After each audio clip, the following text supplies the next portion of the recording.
السلام عليكم ورحمة الله وبركاته.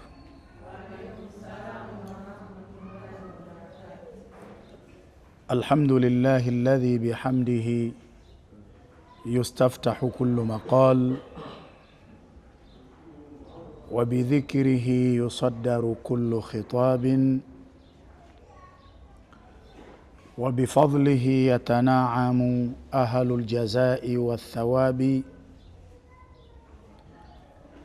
وباسمه يشفى كل داء، وبه تكشف كل غمة وبلاء، وإليه ترفع الأيدي بالتضرع والدعاء في شدة والرخاء،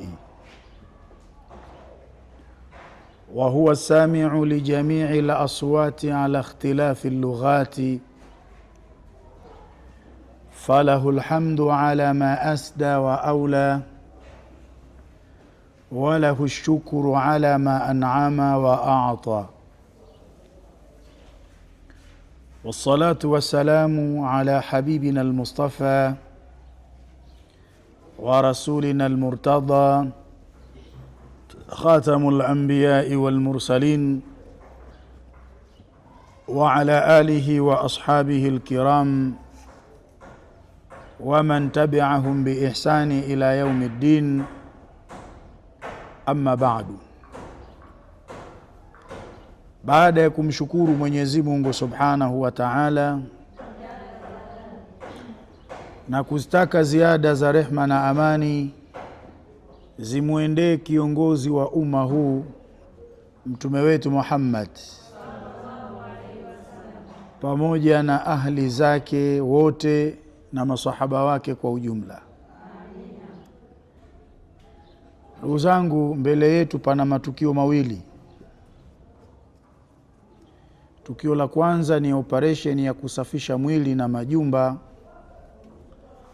ambayo inatarajiwa kufanyika tarehe 13 ya mwezi wa 9 mwaka huu wa 2026. Itakuwa ni siku ya Jumapili, na watu siku hiyo wanatakiwa kufika mapema, wafike kuanzia majira ya saa 1, kwani zoezi zima kwa ukamilifu wake litakwenda kukoma saa 7 mchana. Hilo ni tukio mojawapo kubwa lililoko mbele yetu. Lakini baada ya hilo tukio, tuna tukio la dua inayoitwa alwiqaya. Alwiqaya ni neno la lugha ya Kiarabu likiwa na maana ya kukinga, likiwa na maana ya kutengeneza ngome madhubuti. Lakini dua hii itaendeshwa kupitia asma'u ahli al-badri, yale majina ya wale masahaba waliopigana vita vya Badri. Yani maana yake tunakwenda kutawassal kwa Mwenyezi Mungu Subhanahu wa Ta'ala kupitia ahlul badri. Na ahlul badri yetu, ndugu zangu, itagawanyika katika mafungu matatu. Fungu la kwanza, ahlul badri, itakuwa ni kwa ajili ya kushambulia uadui. Na neno uadui ni neno lenye maana pana. Ukishasema uadui, ndani yake unaingia uadui wa kichawi, ndani yake unaingia uadui wa mashaitani wa kijini, ndani yake unaingia uadui wa watu wenye husda, na hata ule uadui unaotokana na vijicho. Kila aina ya uadui inaingia kwenye neno hili uadui. Hivyo basi, sehemu yetu ya kwanza ya dua ya ahli al-badri itakuwa ni kushambulia uadui, na sehemu yetu ya pili itakuwa ni kurudisha uadui kule ulikotoka kwa njia ya kulipa kisasi. Adui anapokufanyia uadui, halafu kazi yako wewe ikawa nkujitibia tu, unapona kesho na kesho kutwa tena anakurejeshea kitu, wewe unajirogoroa, atazoea. Lakini ukijitibia kisha na wewe ukalipa kisasi, akaonja joto ya jiwe, hato thubutu tena kufanya mara nyingine. Ndio maana sehemu yetu ya pili ya dua ya ahli al-Badri ikawa ni raj'ul adawa, ni kurudisha uadui kule ulikotoka. Sehemu ya tatu ndio alwiqaya, kutengeneza ngome madhubutu. Ngome madhubuti ili mchawi ashindwe kuikwea ngome hiyo, au shetani wa kijini ashindwe kuikwea ngome hiyo. Yani wewe uwe katika himayatullah, wiqayatullah, hifdhullah, uwe katika ulinzi wa Mwenyezi Mungu Subhanahu wa Ta'ala. Hivyo basi dua hii ni muhimu sana, kila mmoja atakayeafikishwa na Mwenyezi Mungu Subhanahu wa Ta'ala kushiriki, ni muhimu sana.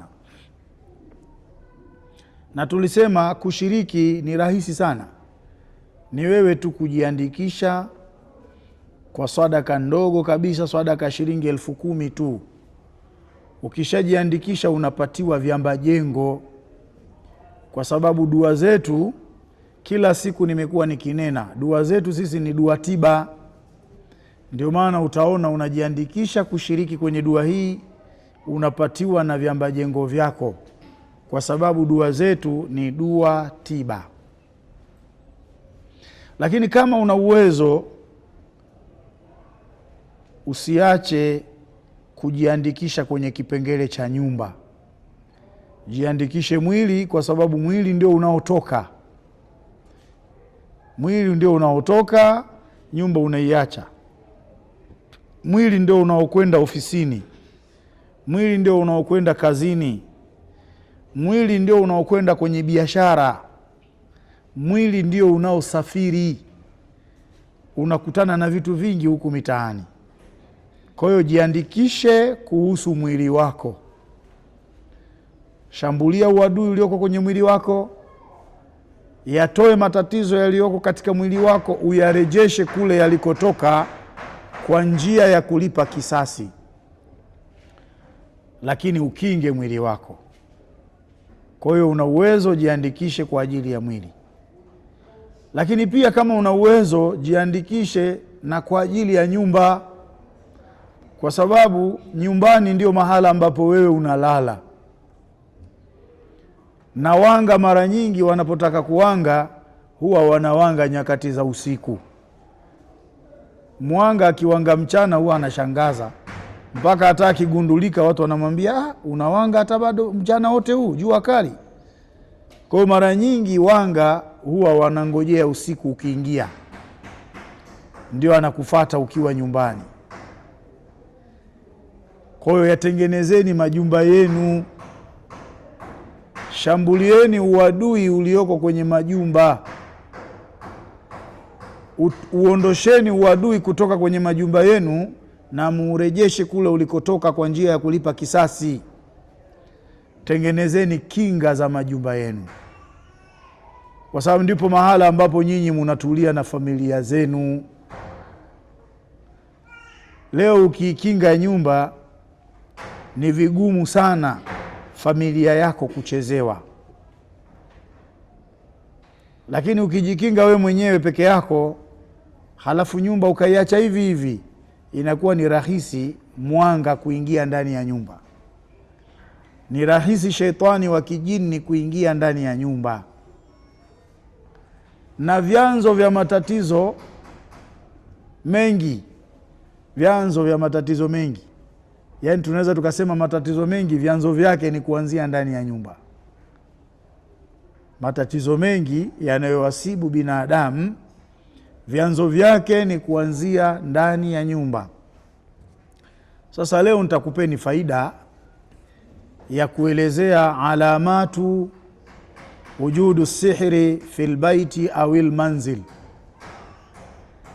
zile dalili za uwepo kwa uchawi ndani ya nyumba au katika ile sehemu ambayo wewe unayoishi. Alama za uwepo wa uchawi ndani ya nyumba au katika hilo eneo unaloishi, iwe ni nyumba yako mwenyewe umejenga au umepanga, zisikilize dalili hizi. Na ukiwa una moja ya hizi dalili au kawa nazo zote, jikague upande wa afya. Utajikuta afya yako ni mgogoro, haiko sawa sawa. Kagua upande wa uchumi, utajikuta umeyumba kiuchumi. Kagua maelewano yako na mumeo, maelewano yako na mkeo, maelewano yaliyoko baina yako wewe na familia unayoishi nayo, utakuta ni ugomvi. Ukiwa una moja ya hizi alama au mbili au tatu au zote, wewe lazima utakuwa una matatizo, utakuwa ni muhanga wa matatizo. Kwanza unatakiwa uelewe albaitu au manzilu, nyumba au ile sehemu ulioiandaa kwa ajili ya kuishi, huwa makanun yartahu fihi nnasu, ndio sehemu ambayo watu wanapumzikia. Leo wewe ukichoshwa na kazi zako, mahala pa kwenda kupumzikia ni nyumbani kwako, ndani ya nyumba. Umesafiri, umezunguka huku na kule, umechoka, sehemu ya kupumzikia ni nyumbani kwako, ndani ya nyumba. Sasa albaitu au manzilu, nyumba au ile sehemu ulioiandaa kwa ajili ya kuishi, huwa makanun yartahu fihi nnasu, ni sehemu ambayo watu hupumzikia. Wataawihim watasturuhum, na ndio sehemu ambazo zinawahifadhi watu na zinawastiri watu. Wa huwa shay'un yas'a kullu wahidi liimtilakihi, nyumba ni kitu ambacho kila mmoja anafanya juhudi kubwa ili aweze kumiliki. Kila mmoja, yani hata mfanyakazi anapoanza kufanya kazi, ye huwa anawaza apate fedha, yani awekeweke pesa yake kidogo kidogo, anunue kiwanja, ajenge.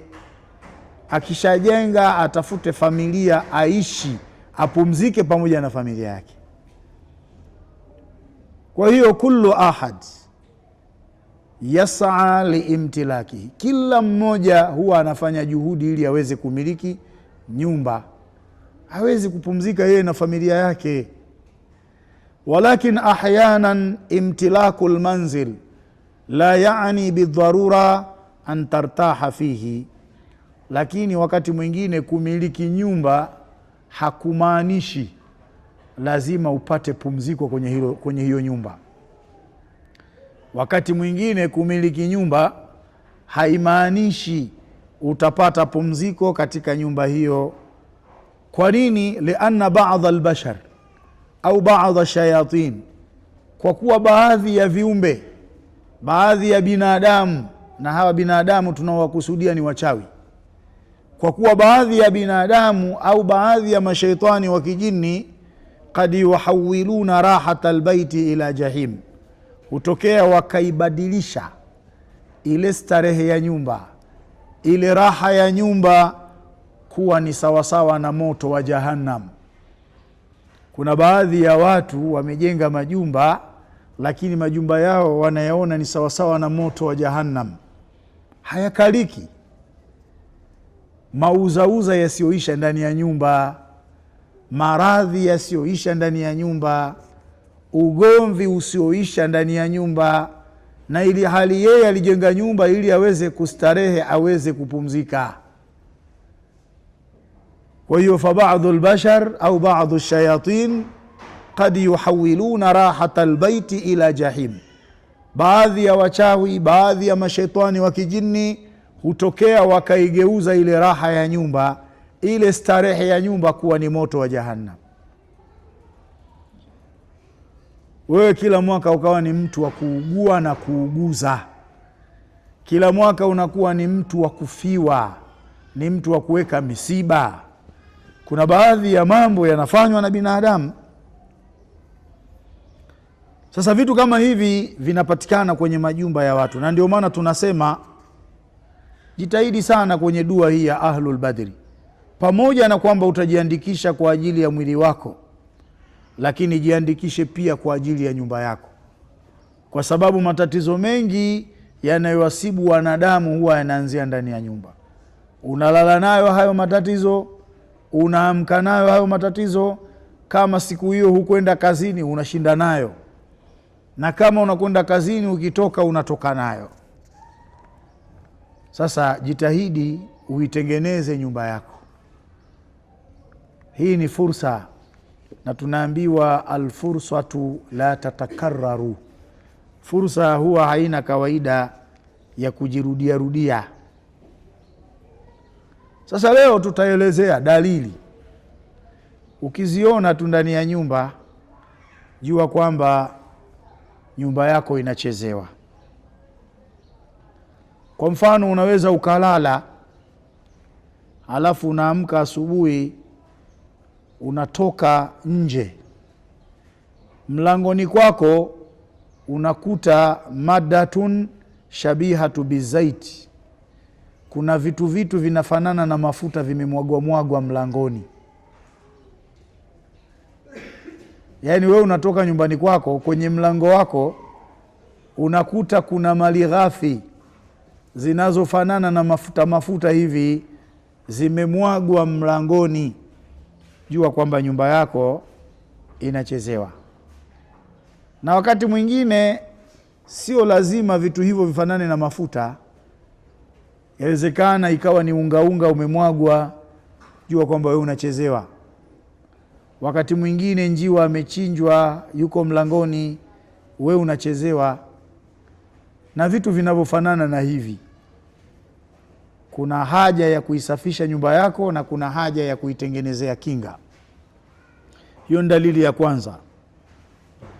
Lakini dalili ya pili, adamu tawafuqi ahli albayti sawaan kana saghira am kabira, ni kuto kuwafikiana watu wanaoishi kwenye nyumba hiyo. Ni mamoja watu hao ni wakubwa au ni wadogo, lakini wakawa hawafikiani. Mdogo hamuheshimu mkubwa na mkubwa hamuhurumii mdogo. Kuto kuhurumiana, kuto kufanyiana upole, kupeana majibu ya muhali. Wakati mwingine tatizo hili ni khawariqu lil'ada, ni tatizo lisilokuwa la kawaida. Dalili ya tatu, raihatun karihatun fil manzil, ni kuhisi harufu nzito ndani ya nyumba, harufu inayonuka, harufu nzito. Mahma stu'milat min munadhafati, hata kama kutatumika vitu vya kuisafisha nyumba, harufu haiondoki. Utachoma ubani na udi, harufu haiondoki. Utapuliza perfume, harufu haiondoki. Ndalili kwamba nyumba yako inachezewa. Na mara nyingi uozo huu ni kwa sababu misukule imewekwa ndani ya majumba. Kwa hiyo inaweza ikatoa upepo kupumua kama vile wanavyopumua binadamu, na kutokana na vyakula wanavyokula wao, basi harufu itakuja kuwa ni mbaya zaidi, na huenda wakajisaidia na nyinyi hamuoni. Mara nyingi ni misukule imewekwa ndani ya nyumba, inafanya vitu vya adha kero tu. Kwa hiyo raihatun karihatun fil manzil ni kuhisi harufu nzito, harufu mbaya ndani ya nyumba. Mahma stu'milat min munadhafati, hata kama kutatumika vitu vya kuisafisha nyumba ile, lakini harufu haiondoki. Kama wewe haijawahi kukutokea hali hiyo, basi jua wenzio hali kama hizi zinaotokea. Lakini dalili nyingine, khasamatu mutakarrira baina al-ummi wal-abi, ni ugomvi wenye kujirudia baina ya baba na mama.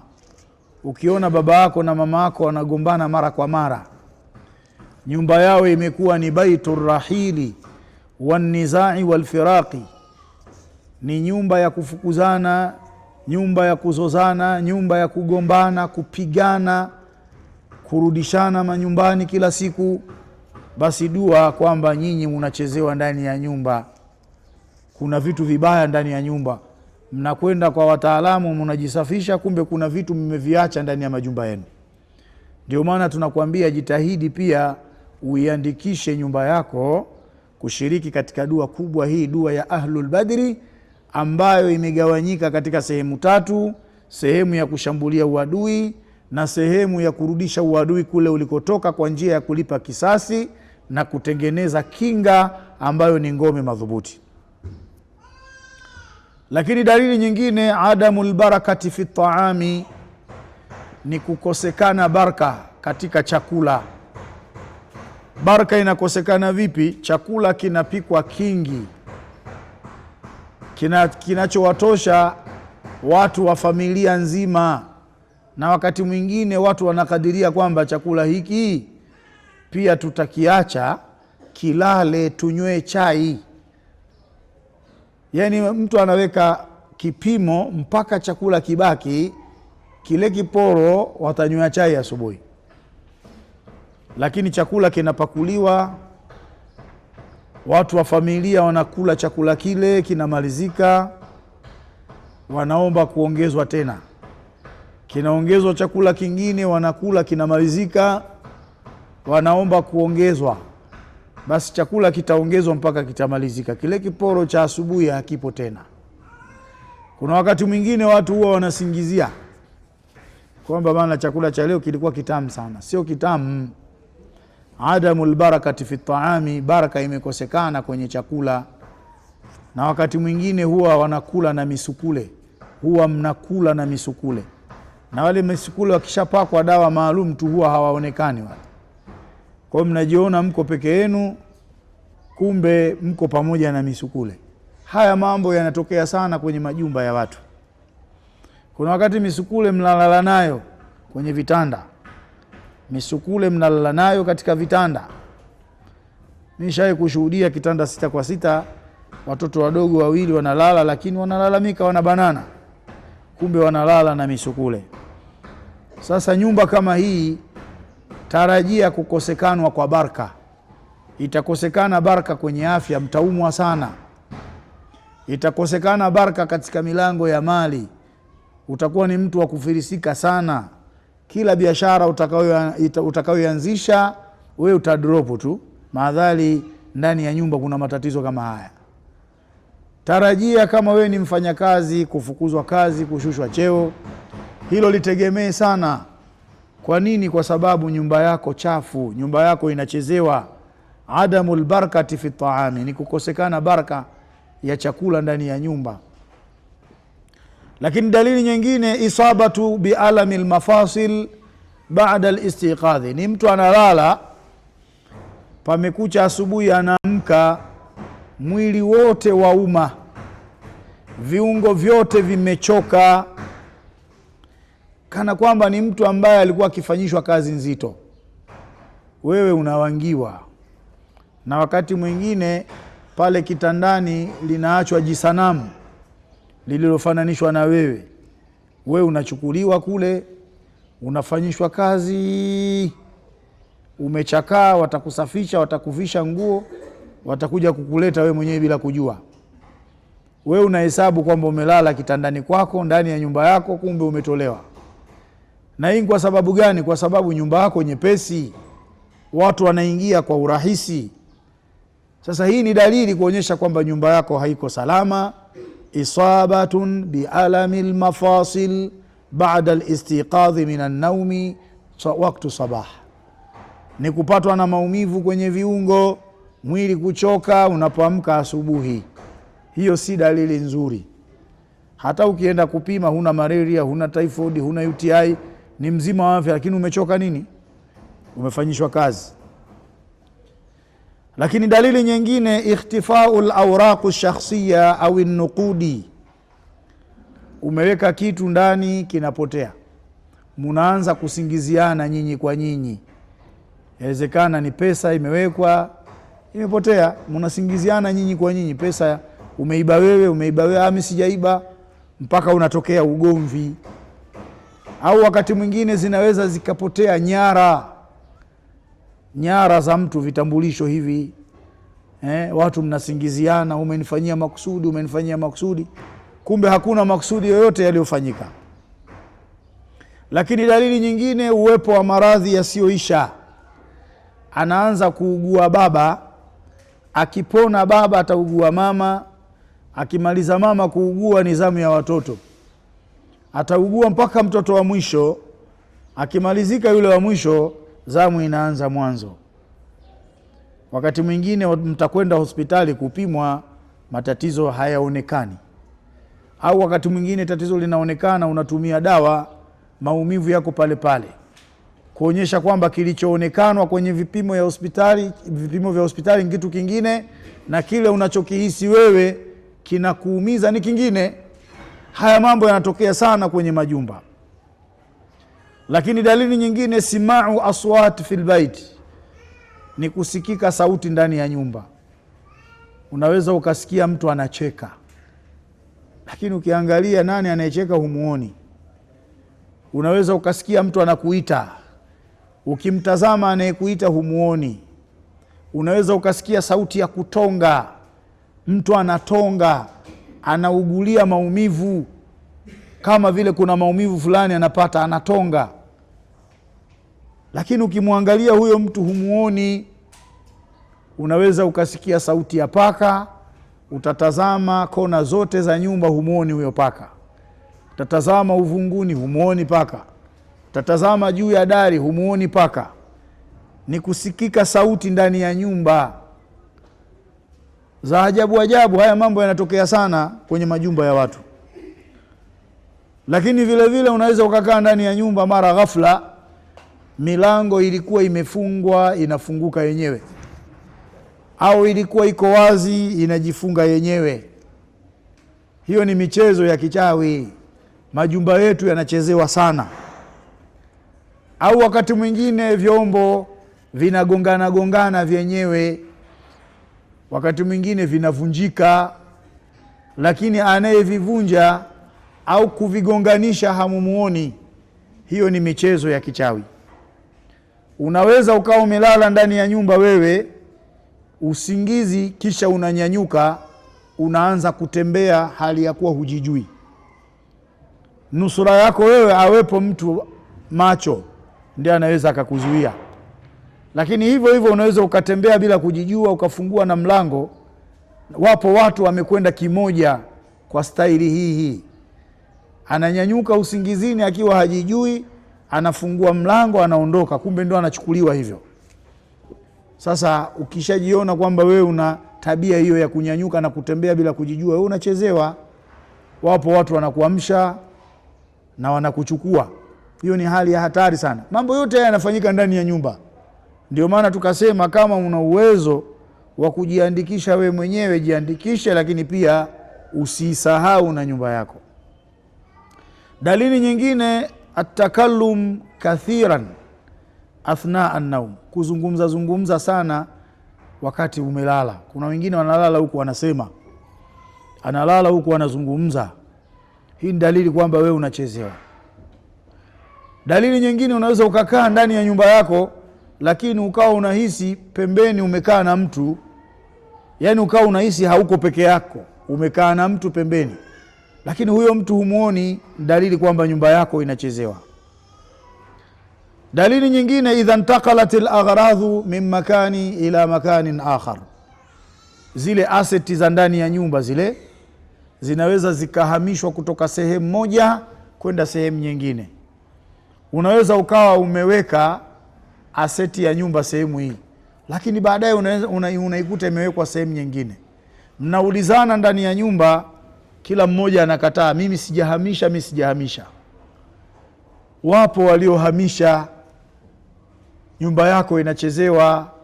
Huenda misukule imewekwa ndani ya nyumba inafanya mauzauza hayo. Idha intaqalatil aghradhu min makani ila makani akhar, kitu kinahamishwa kutoka sehemu moja kwenda sehemu nyingine. Lakini pia idha sami'ta alhanafiyata taqturu ma'a ala raghmi min annaha mughlaq, unaweza ukafunga bomba lako ndani ya nyumba, na hii inatokea sana. Umelifunga kabisa, hakuna maji yanayotona, lakini unashtuka katikati ya usiku unakuta bomba linatoa maji, na ulilifunga. Sio bomba tu, umezima umeme, yani taa umezima, mnalala, lakini unashtuka zimewashwa. Mkiulizana hakuna aliyeziwasha. TV imezimwa, lakini mkiamka unakuta imewashwa ile TV, hakuna aliyeiwasha. Jua kwamba kuna misukule nao pia wanawasha, wanatazama televisheni. Jua kwamba kuna misukule imefungua maji kwa ajili ya kutumia. Sasa huenda wamesahau kufunga vizuri hilo bomba. Michezo kama hii inafanyika kwenye majumba. Lakini unaweza ukasikia vishindo ndani ya nyumba, vizito kabisa kwenye sakafu ya nyumba, chumba unacholala wewe au chumba cha jirani yako. Vishindo vya ajabu sana vinasikika. Lakini yanabadilika mapenzi ndani ya nyumba ya mume na mke, inakuwa ni chuki. Haijulikani chuki imetoka wapi. Kuenea kwa huzuni na dhiki ndani ya nyumba. Watu wanaoishi kwenye nyumba hiyo mara zote wanakuwa na huzuni, hawana raha, wanahisi kama wamebanana hivi. Zote hizo ni dalili kwamba nyumba inachezewa.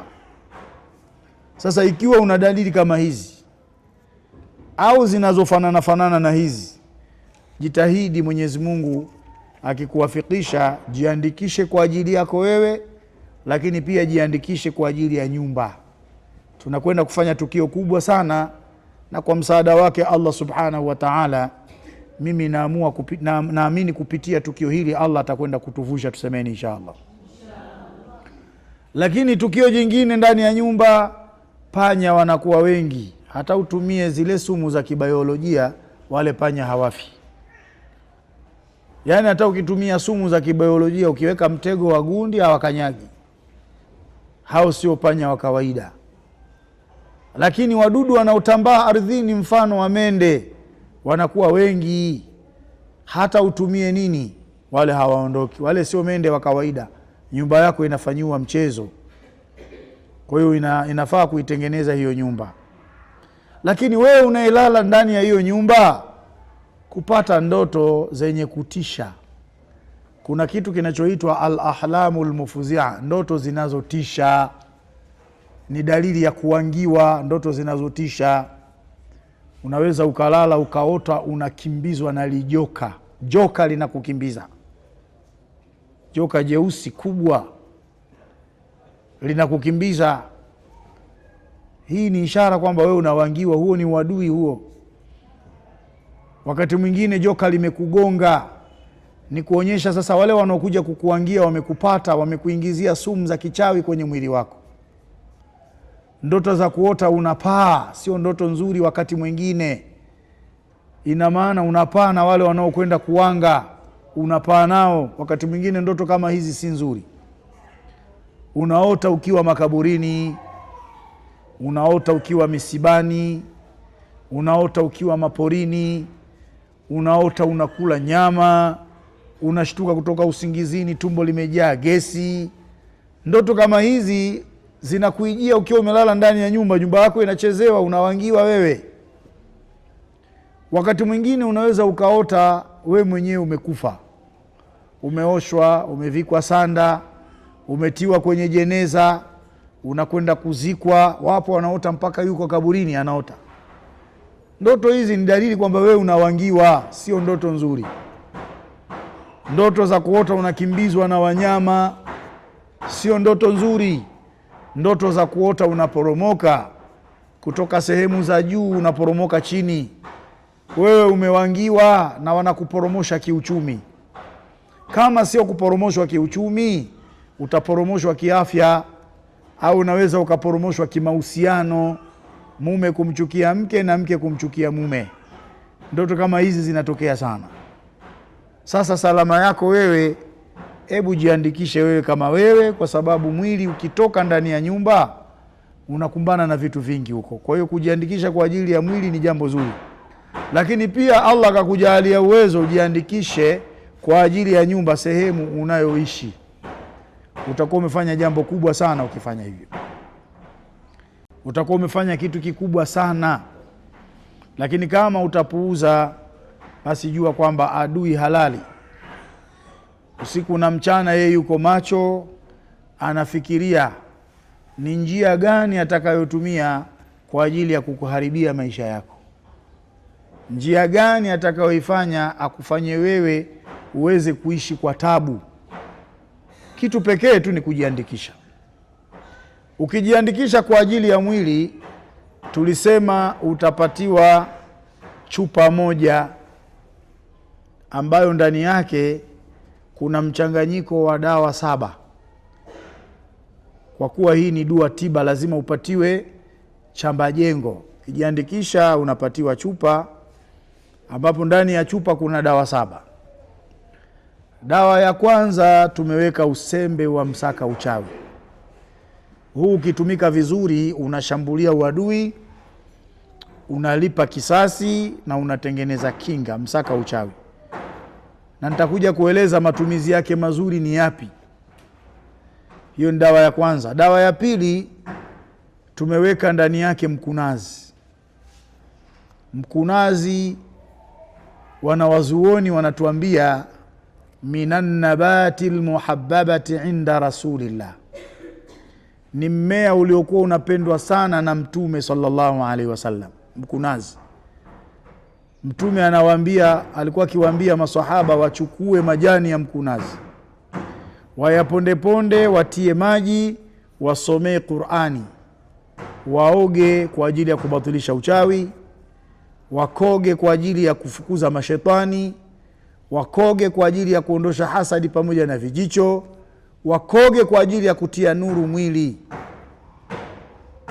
Lakini si hivyo tu, Mtume alikuwa anafundisha mikunazi ipandwe, mpaka yeye mwenyewe akasema man qata'a sidrata sawwaba Allahu ra'sahu fi an-nar, yoyote atakaye ukata mkunazi Mwenyezi Mungu atamtia motoni. Maneno ya Mtume kuonyesha kwamba mkunazi ni mmea muhimu sana, ni mmea ambao unaondosha mabalaa kwa idhini yake Allah subhanahu wa ta'ala.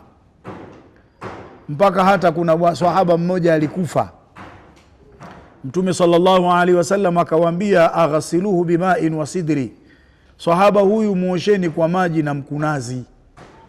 Kwa hiyo ni mmea uliokuwa ukipendwa sana na Mtume. Kwa hiyo umewekwa kwenye hiyo chupa ambayo ukijiandikisha kushiriki katika dua ya ahli al-badri utapatiwa. Lakini ndani yake pia tumeweka mbaazi, na huo unaitwa mti mkuu kulingana na wingi wa kazi zake.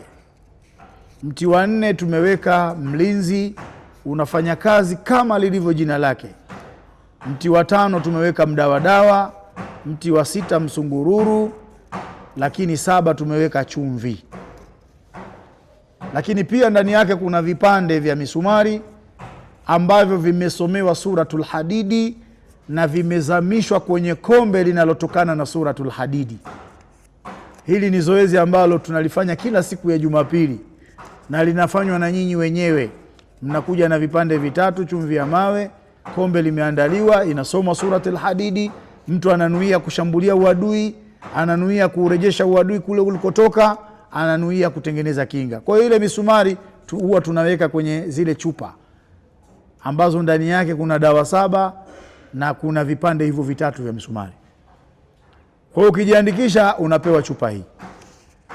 Sasa hivi vitu 7 vilivyomo ndani ya chupa, sababu ya kufanya kazi ya kushambulia uadui na kurejesha kule ulikotoka na kutengeneza kinga, sababu yake ni kwa sababu zimezungushiwa aya za Qur'an. Hizi chupa haziko tupu, zimezungushiwa aya za Qur'ani. Kuna aya ya kushambulia uadui, kuna aya ya kulipa kisasi, lakini kuna maneno ya kinga yamewekwa kwenye hiyo chupa. Tukianza na aya za kukinga, imewekwa aya ya 9 iliyoko katika surati Yasin. Waja'alna min baini aidihim saddan wa min khalfihim saddan faaghshaynahum fahum la yubsirun. Imezungushwa kwenye hiyo chupa, tukajaalia mbele yao kiziwizi na nyuma yao kiziwizi, tukawafunika wakawa hawaoni. Lakini aya nyingine, sayuhzamul jam'u wa yuwalluna dubura, makafiri watapigwa na kundi lao litasambaratishwa na watageuza migongo yao hali ya kuwa ni wenye kukimbizana. Imeandikwa, ikazungushwa kwenye chupa. Na 3 ni yale maneno ambayo Mtume alichukua mchanga akawarushia makafiri, shahatil wujuhu, ikawa ni sababu ya wale makafiri kuangamia. Yameandikwa kwenye hiyo chupa. Ndio maana tunasema hivi vitu 7 vilivyomo ndani vikifanya kazi vizuri, yani vikifanywa kazi vizuri, vikitumika vizuri, vina uwezo wa kuangamiza uadui, kulipa kisasi na kutengeneza kinga. Sasa ukishapewa hii chupa, utapewa na fusho na utapewa na barua 2 za Mtume sallallahu alaihi wasallam. Barua moja ya Mtume kaiwekee lamination, itundike kwenye chumba unacholala. Nyingine ikunje, iweke kwenye mto unaolalia. Kila unapotaka kulala, weka moto kwenye kitezo, jifunike shuka yako, choma hilo fusho hali yako umeishika ile chupa kwa mkono wa kulia. Nuia kushambulia uadui ulioko kwenye mwili wako, nuia kulipa kisasi, nuia kinga, mpaka pale ule moshi wa fusho utakapokatika, utajifunua ile chupa, unaenda kuiweka pia kwenye mto wako wa kulalia. Tunawahusia watu wafanye hivyo mpaka ile siku ya dua ya ahli al-Badri. Pia ukijiandikisha kwa ajili ya nyumba yako, unapewa chupa 4, barua 2 za Mtume na fusho. Hili fusho kazi yake ni kufukiza ndani ya nyumba yako. Barua ya Mtume ininginize ndani ya nyumba yako. Fanya hivyo mpaka siku ya dua ya ahli al-Badri. Na tuliwaeleza hivi vitu vinaandaliwa na kuna taklifa fulani unapoviandaa hivi vitu. Sasa kwa wale wanaochelewa, tukifikia zile dakika za mwisho watavikosa hivi vitu, kwa sababu huwa tunajipinda, tunaandika, tunavisomea, fusho linatengenezwa, zile dawa zinachanganywa, misumari ni michache sana. Kwa hiyo kuna wengine watakaochelewa watakuja kukosa. Ni muhimu sana kuwahi kujiandikisha. Kabla sijafunga maelezo yangu, tulisema kila siku ya Jumapili, hebu litazame hilo kombe, hilo limefikia wapi, saizi gani hilo kombe hilo? Bado na watu watakuja wengi. Bado tuna kazi ya kuliandaa hilo kombe kila siku ya Jumapili. Na tulisema tarehe 13 tunaligawa, na leo ni tarehe 20 na ngapi leo? Zimebaki siku ngapi? Zimebaki siku 21. Kwenye hizo siku 21 pana Jumapili 3 tu. Tunatakiwa tuandae hilo kombe lijae tarehe 13, kila mmoja aje na chupa ili aweze kugawiwa. Sawa sawa, Kila Jumapili unakuja na misumari 3, njoo na chumvi ya mawe. Ni vizuri uliandae wewe mwenyewe kuliko kuandaliwa na mtu mwingine. Kwa inshallah tutatoa fursa kwa wale ambao hawajapata barua za Mtume 2. Kama umechukua usije kuchukua, tutaelewana vibaya. Barua za Mtume 2 tutazitoa hapa. Kama ulishachukua usije kuchukua. Na shekhe unikumbushe tugawe vipeperushi viwafikia watu wengine, maana huwa tunasahau. Halafu kingine, Jumapili ya kesho kutwa inshallah, kuna watu wengine wanasema walishtukizwa ile dawa ya bukhuri. Tutaitoa ile dawa ya bukhuri. Wewe uje tuna na shilingi 2000. Halafu pia tutatoa na karatasi ya kuchomea mshumaa. Lakini pia tulisema tutatoa pisi 100 za mafuta bure kwa watakaowahi namba. Tulisema hivyo. Watakaochelewa mafuta watayanunua Jumapili. Lakini ile bukhuri ile ya kutia kwenye jojo, unaomba deni lako au unaomba kitu au unataka usikike, maneno yako yakubalike, tutaitoa Jumapili. Au unachanganya kwenye mafuta yako losheni unapaka kwa ajili ya kusafisha mwili wako, kuweka mvuto, au unachoma kwenye mkaa, tutaitoa Jumapili kwa wale ambao hawakuipata pamoja na karatasi yake. Kwa hiyo tujiandae. Ukichelewa kupata mafuta utayanunua, ukiwahi utayapata bure inshallah. Tumuombe Mwenyezi Mungu atusamehe madhambi yetu, atujalie taufiki, innahu waliyu tawfiki. Wassalamu alaikum warahmatullahi wabarakatuh. Utakuwa umefanya kitu kikubwa sana, lakini kama utapuuza, basi jua kwamba adui halali usiku na mchana yeye yuko macho, anafikiria ni njia gani atakayotumia kwa ajili ya kukuharibia maisha yako, njia gani atakayoifanya akufanye wewe uweze kuishi kwa tabu. Kitu pekee tu ni kujiandikisha. Ukijiandikisha kwa ajili ya mwili, tulisema utapatiwa chupa moja ambayo ndani yake kuna mchanganyiko wa dawa 7. Kwa kuwa hii ni dua tiba, lazima upatiwe chamba jengo. Ukijiandikisha unapatiwa chupa ambapo ndani ya chupa kuna dawa 7. Dawa ya kwanza tumeweka usembe wa msaka uchawi. Huu ukitumika vizuri unashambulia uadui, unalipa kisasi na unatengeneza kinga. Msaka uchawi, na nitakuja kueleza matumizi yake mazuri ni yapi. Hiyo ni dawa ya kwanza. Dawa ya pili tumeweka ndani yake mkunazi. Mkunazi wanawazuoni wanatuambia minan nabati almuhabbabati inda rasulillah, ni mmea uliokuwa unapendwa sana na Mtume sallallahu alaihi wasallam. Mkunazi, Mtume alikuwa akiwaambia maswahaba wachukue majani ya mkunazi, wayaponde ponde, watie maji, wasomee Qur'ani, waoge kwa ajili ya kubatilisha uchawi, wakoge kwa ajili ya kufukuza mashetani, wakoge kwa ajili ya kuondosha hasadi pamoja na vijicho, wakoge kwa ajili ya kutia nuru mwili.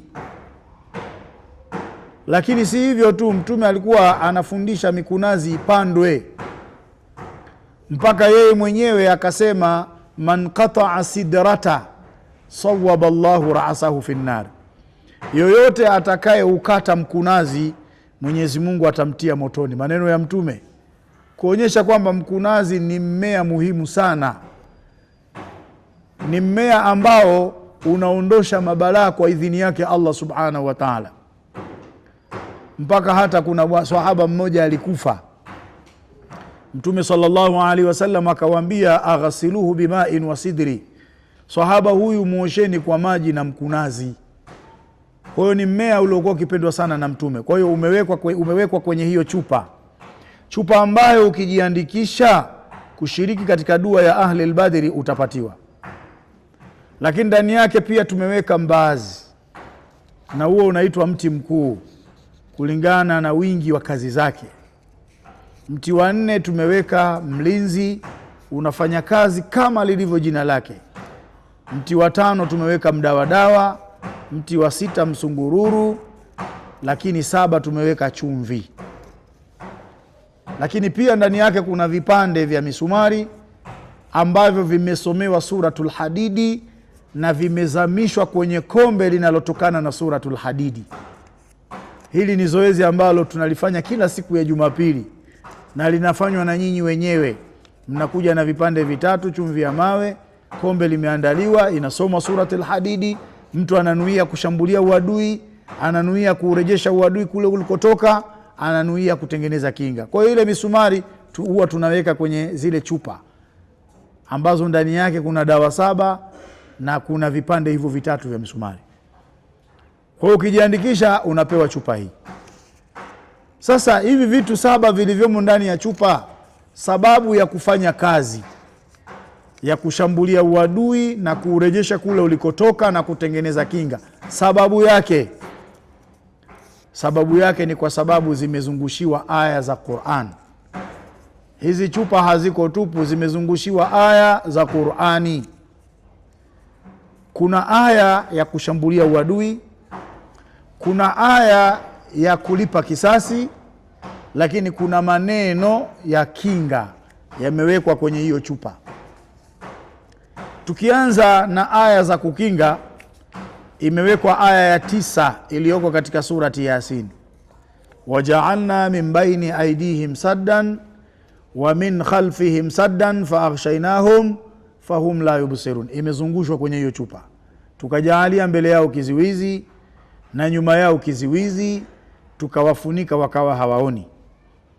Lakini aya nyingine, sayuhzamul jam'u wa yuwalluna dubura, makafiri watapigwa na kundi lao litasambaratishwa na watageuza migongo yao hali ya kuwa ni wenye kukimbizana. Imeandikwa, ikazungushwa kwenye chupa. Na 3 ni yale maneno ambayo Mtume alichukua mchanga akawarushia makafiri, shahatil wujuhu, ikawa ni sababu ya wale makafiri kuangamia. Yameandikwa kwenye hiyo chupa. Ndio maana tunasema hivi vitu 7 vilivyomo ndani vikifanya kazi vizuri, yani vikifanyiwa kazi vizuri, vikitumika vizuri, vina uwezo wa kuangamiza uadui, kulipa kisasi na kutengeneza kinga. Sasa ukishapewa hii chupa, utapewa na fusho na utapewa na barua 2 za Mtume sallallahu alaihi wasallam. Barua moja ya Mtume kaiwekee lamination, itundike kwenye chumba unacholala. Nyingine ikunje, iweke kwenye mto unaolalia. Kila unapotaka kulala, weka moto kwenye kitezo, jifunike shuka yako, choma hilo fusho hali yako umeishika ile chupa kwa mkono wa kulia. Nuia kushambulia uadui ulioko kwenye mwili wako, nuia kulipa kisasi, nuia kinga, mpaka pale ule moshi wa fusho utakapokatika, utajifunua ile chupa, unaenda kuiweka pia kwenye mto wako wa kulalia. Tunawahusia watu wafanye hivyo mpaka ile siku ya dua ya ahli al-Badri. Pia ukijiandikisha kwa ajili ya nyumba yako, unapewa chupa 4, barua 2 za Mtume na fusho. Hili fusho kazi yake ni kufukiza ndani ya nyumba yako. Barua ya Mtume ining'inize ndani ya nyumba yako. Fanya hivyo mpaka siku ya dua ya ahli al-Badri. Na tuliwaeleza hivi vitu vinaandaliwa na kuna taklifa fulani unapoviandaa hivi vitu. Sasa kwa wale wanaochelewa, tukifikia zile dakika za mwisho watavikosa hivi vitu, kwa sababu huwa tunajipinda, tunaandika, tunavisomea, fusho linatengenezwa, zile dawa zinachanganywa, misumari ni michache sana. Kwa hiyo kuna wengine watakaochelewa watakuja kukosa. Ni muhimu sana kuwahi kujiandikisha. Kabla sijafunga maelezo yangu, tulisema kila siku ya Jumapili, hebu litazame hilo kombe, hilo limefikia wapi, saizi gani hilo kombe hilo? Bado na watu watakuja wengi. Bado tuna kazi ya kuliandaa hilo kombe kila siku ya Jumapili. Na tulisema tarehe 13 tunaligawa, na leo ni tarehe 20 na ngapi leo? Zimebaki siku ngapi? Zimebaki siku 21. Kwenye hizo siku 21 pana Jumapili 3 tu.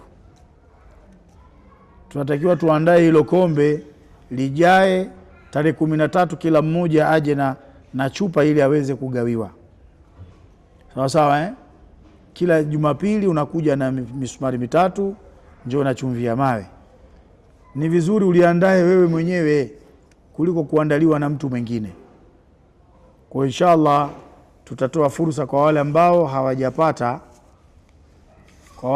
hawajapata barua za Mtume 2. Kama umechukua usije kuchukua, tutaelewana vibaya. Barua za Mtume 2 tutazitoa hapa. Kama ulishachukua usije kuchukua. Na shekhe unikumbushe tugawe vipeperushi viwafikia watu wengine, maana huwa tunasahau. Halafu kingine, Jumapili ya kesho kutwa inshallah, kuna watu wengine wanasema walishtukizwa ile dawa ya Bukhuri. Tutaitoa ile dawa ya Bukhuri. Wewe uje tuna na shilingi 2000. Halafu pia tutatoa na karatasi ya kuchomea mshumaa. Lakini pia tulisema tutatoa pisi 100 za mafuta bure kwa watakaowahi namba. Tulisema hivyo. Watakaochelewa mafuta watayanunua Jumapili. Lakini ile bukhuri ile ya kutia kwenye jojo, unaomba deni lako au unaomba kitu au unataka usikike, maneno yako yakubalike, tutaitoa Jumapili. Au unachanganya kwenye mafuta yako losheni unapaka kwa ajili ya kusafisha mwili wako, kuweka mvuto, au unachoma kwenye mkaa, tutaitoa Jumapili kwa wale ambao hawakuipata pamoja na karatasi yake. Kwa hiyo tujiandae. Ukichelewa kupata mafuta utayanunua, ukiwahi utayapata bure inshallah. Tumuombe Mwenyezi Mungu atusamehe madhambi yetu, atujalie taufiki, innahu waliyu tawfiki. Wassalamu alaikum warahmatullahi wabarakatuh.